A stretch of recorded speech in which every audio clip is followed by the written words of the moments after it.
नमस्ते दोस्तों, स्वागत है आपका साधना के यूट्यूब चैनल पे, जहां हम आपके लिए लेकर आते हैं आईपीओ का डिटेल्ड एनालिसिस।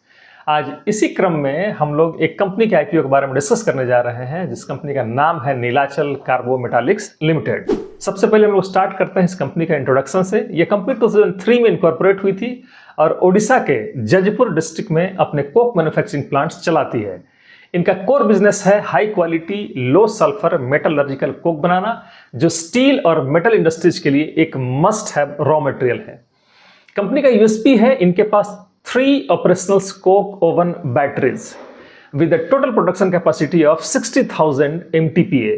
और अब ये अपने 12 माना प्लांट में एक नया बैटरी ऐड कर रहे हैं, जिससे कैपेसिटी बढ़कर 94,400 MTPA हो जाएगी। लीज्ड कैपेसिटी के साथ टोटल 1,12,400 MTPA।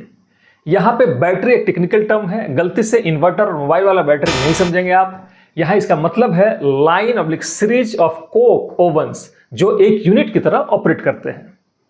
अब हम लोग इनका बिजनेस सेगमेंट समझते हैं। नीलाचल के पास है अलग अलग ग्रेड्स ऑफ कोक जो डिफरेंट इंडस्ट्रीज की जरूरत को पूरा करते हैं। पहला है फाउंड्री कोक। ये फाउंड्रीज में यूज होता है मेटल्स जैसे आयरन को मेल्ट करने के लिए। फेरो अलॉय ग्रेड नट कोक स्पेशली डिजाइन किया गया है फेरो अलॉय बनाने के लिए, जिसमें एस और फास्फोरस काफी लो होता है, ताकि फर्नेस की इफिशियंसी और अलॉय की क्वालिटी दोनों हाई रहे। ब्लास्ट फर्नेस कोक, ये आयरन और स्टील माइनिंग का बैकबोन है, जिसमें हाई कार्बन कंटेंट और ड्यूरेबिलिटी होती है ताकि फर्नेस स्टेबल चले। और फाइनली कोक फाइन्स, ये एक बाई प्रोडक्ट है जो स्टील प्लांट्स के पेलेट्स और सेंटरिंग प्रोसेस में यूज होता है। और सबसे बड़ी बात है, कंपनी के पास अपना ओन फ्रीट सिस्टम, जिससे कस्टमर्स को मिलता है जस्ट इन टाइम डिलीवरी। मतलब डिमांड आई और तुरंत सप्लाई पहुंच गई, जो एक स्ट्रॉन्ग एज है उनके लॉजिस्टिक्स सिस्टम में। अब इनके टारगेट मार्केट और क्लाइंट्स की बात करें, नीलाचल के मेजर क्लाइंट्स हैं स्टील और फेरो अलॉय मैन्युफैक्चरर्स। जजपुर और ओडिशा रीजन में बड़ी स्टील प्लांट्स के पास होने का एडवांटेज भी है, जिससे लॉजिस्टिक्स कॉस्ट लो होता है। यानी कि कंपनी का customers base mainly heavy industries और स्टील प्रोड्यूसर्स हैं, जो कोक के मेजर कंज्यूमर्स हैं। अब आईपीओ डिटेल समझते हैं। आईपीओ ओपन डेट है 8 सितंबर 2025, क्लोज डेट है 10 सितंबर 2025, अलॉटमेंट है 11 सितंबर 2025 और लिस्टिंग होगा BSE SME प्लेटफॉर्म पे 15 सितंबर 2025 को। अब बात करते हैं इशू साइज की, तो यह है 56.10 करोड़ का, जिसमें फ्रेश इशू है 22.10 करोड़ का और ऑफर फॉर सेल है 34 करोड़ का। प्राइस फिक्स है 85 rupees per share. Lot size है 1 लॉट 1600 शेयर्स के बराबर। मिनिमम रिटेल इन्वेस्टमेंट होगा इस हिसाब से 2 लॉट्स के लिए 3200 शेयर्स, और ये अमाउंट हो जाता है 2,72,000। HNI के लिए मिनिमम 3 लॉट्स है 4,08,000।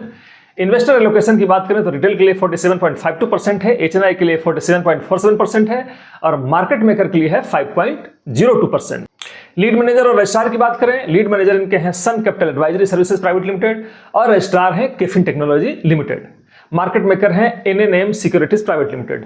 आईपीओ ऑब्जेक्टिव, जो सबसे इंपॉर्टेंट सेक्शन होता है किसी भी आईपीओ का, वो समझते हैं फ्रेश इश्यू से जो पैसा आएगा उसका यूज होगा मेनली एक्सपेंशन और मॉडर्नाइजेशन के लिए।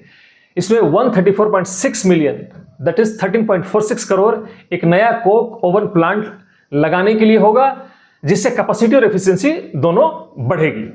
सेकंड है 3.03 करोड़ एग्जिस्टिंग प्लांट के मॉडर्नाइजेशन के लिए और बाकी जनरल कॉर्पोरेट पर्पस के लिए यूज होगा। फाइनेंशियल परफॉर्मेंस की बात करें, चलिए देखते हैं पिछले 3 साल का इनका परफॉर्मेंस। फाइनेंशियल 23 में इनकम था 268.46 करोड़ और 24 में ये हो गया 267.13 करोड़ और फाइनेंशियल 25 में ये हो गया 202.79 करोड़। पैट 23 में 14.82 करोड़, 24 में ये बढ़कर हो गया 15.82 करोड़ और फाइनेंशियल 25 में ये थोड़ा सा घट के हो गया 14.02 करोड़। फाइनेंशियल 25 में रेवेन्यू 24% घट गया 24 के मुकाबले, मेनली डिमांड और प्राइसिंग प्रेशर की वजह से। पैट भी थोड़ा घटकर 14 करोड़ रहा, लेकिन मार्जिन स्टेबल है। एबिटा मार्जिन की बात करें तो 13.46% और पैट मार्जिन 7% है। Not bad for commodity based businesses. Net worth steadily improve हुई है फ्रॉम 48.46 करोड़ फाइनेंशियल 23 में, जो फाइनेंशियल 25 में हो गया 78.30 करोड़। बोरोइंग्स रिड्यूस हुए हैं 26.14 crore to 23.55 crore. Balance sheet काफी मैनेजेबल है। की रेशियोज की बात करें तो ROE है 17.9%, ROC है 22.74%, debt to equity 0.30 which is quite below of standard, which is below than standard 2. EPS pre-IPO is 6.28 rupees, EPS post-IPO is 5.62 rupees, PE pre-IPO है 13.54 and PE post-IPO है 15.12. PAT margin की बात करें तो 6.96%, EBITDA margin is 13.46%. Peer comparison की भी बात कर लेते हैं. अगर पीयर्स की बात करें तो लिस्टेड एंटिटी स्ट्रैटमार्ट इंडस्ट्रीज लिमिटेड का PE है 68.8 जबकि नीलाचल का PE है 15. यह दिखाता है कि वैल्यूएशन रिजनेबल है कंपेयर टू पीयर्स. लेकिन यह भी ध्यान रखें कि स्टील और कोक इंडस्ट्रीज साइक्लिकल होती है, डिमांड और प्राइसेज ग्लोबल फैक्टर्स पे डिपेंड करते हैं. अब हम लोग मेटालिक्स का स्वोट एनालिसिस करते हैं. सबसे पहले हम लोग इसका स्ट्रेंथ देखते हैं. इनका strategic location Odisha steel belt के पास है जहां डिमांड स्ट्रांग है और लॉजिस्टिक्स कॉस्ट लो हो जाता है. दूसरा, ये बनाते हैं high quality LAM Coke multiple grades में, फाउंड्री, ब्लास्ट फर्नेस, फेरो एलॉय, सब कुछ. थर्ड है, प्रोमोटर काफी एक्सपीरियंस्ड है और कस्टमर बेस भी स्टैब्लिश्ड है. और सबसे बड़ा है अपना ओन फ्लीट सिस्टम जो देता है just in time delivery. Weaknesses की बात करें तो फाइनेंशियल 25 में रेवेन्यू डिक्लाइन हुआ है डिस्पाइट कैपेसिटी. रिटेल इन्वेस्टर्स के लिए एंट्री बैरियर काफी हाई है. Minimum investment is 2.72 lakh. SME IPO होने के चलते लिक्विडिटी रिस्क भी ज्यादा होता है. और एक और पॉइंट, कंपनी काफी डिपेंडेंट है स्टील सेक्टर की डिमांड पे. अपॉर्चुनिटीज की बात करें तो स्टील सेक्टर इंडिया में रैपिडली एक्सपेंड कर रहा है और ये एक बड़ी अपॉर्चुनिटी है.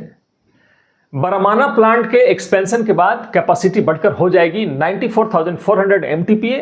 तो एलॉय ग्रेड कोक की डिमांड कंटिन्यूअसली बढ़ रही है और एक पोटेंशियल अपसाइड एक्सपोर्ट्स का भी स्कोप फ्यूचर में बढ़ सकता है. थ्रेड्स की बात करें तो सबसे बड़ा रिस्क है कमोडिटी प्राइस वोलेटिलिटी. एकदम से कोल और कोक का प्राइस ऊपर नीचे जा सकता है. दूसरा, import competition. Cheap imported coke market share खा सकते हैं. इन्वायरमेंटल रेगुलेशंस भी टाइटन हो रही है, कंप्लायंस काफी कॉस्टली हो सकता है. और फाइनली, कंपनी हेवीली डिपेंडेंट है कुछ लिमिटेड इंडस्ट्रियल क्लाइंट्स पे. तो दोस्तों, ये था एक 360 degree short snapshot of Nilachal Carbo Metallics limited.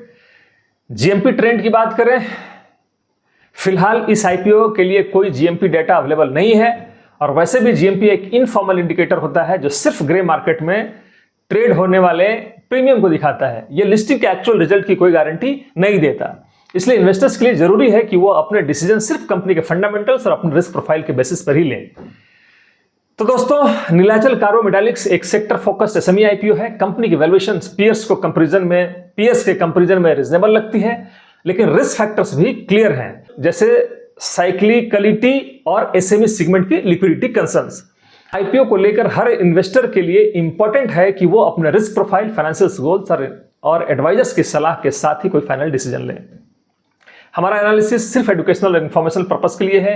ये किसी भी तरह से इन्वेस्ट करने का या इसको स्किप करने का कोई रिकमेंडेशन नहीं देती है. दोस्तों, अगर आपको एनालिसिस पसंद आई हो तो लाइक, शेयर और सब्सक्राइब करना ना भूलें. मैं मिलता हूं आपको अगले IPO एनालिसिस के साथ. तब तक के लिए जय हिंद, जय भारत.